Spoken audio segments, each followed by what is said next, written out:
Jeremy Corbyn refused 4 times to apologise to the Jewish community over how Labour had handled allegations of anti-Semitism within its ranks and insisted the country's Chief Rabbi was wrong in his sharp criticism of it. Under fierce questioning from the BBC's Andrew Neil, the party leader also defended his decision to stay neutral as Prime Minister in a future EU referendum, saying it would be an adult and sensible way to go forward. And on footing the near £60 billion cost of compensating millions of so-called WASPI women for their losses due to the change in the state pension age, Mr Corbyn admitted the money might have to be found from borrowing.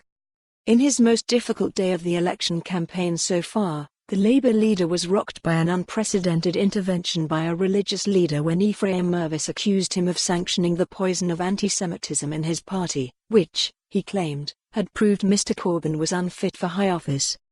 The Chief Rabbi dismissed the leader of the opposition's insistence that Labour had dealt with all allegations of anti-Semitism as a mendacious fiction and claimed the way the party had approached the issue had been incompatible with British values.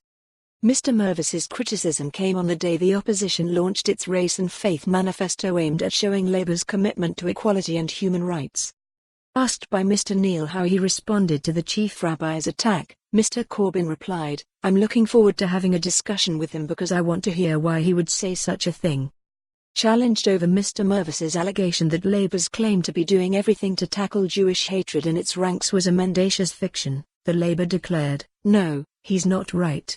Because he would have to produce the evidence to say that's mendacious."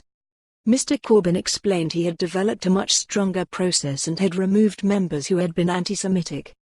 He also denied the blight of racism had increased after he took over leadership of the party, saying, "It didn't rise after I became leader.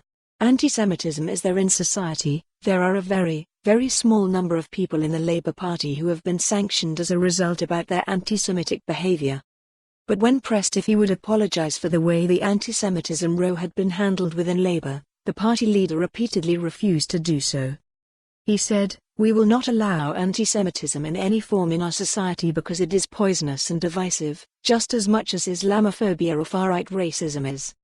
Mr Corbyn was also pressed over his plan to broker a leave deal with the EU and offer it alongside Remain in a referendum within 6 months of taking power while personally staying neutral.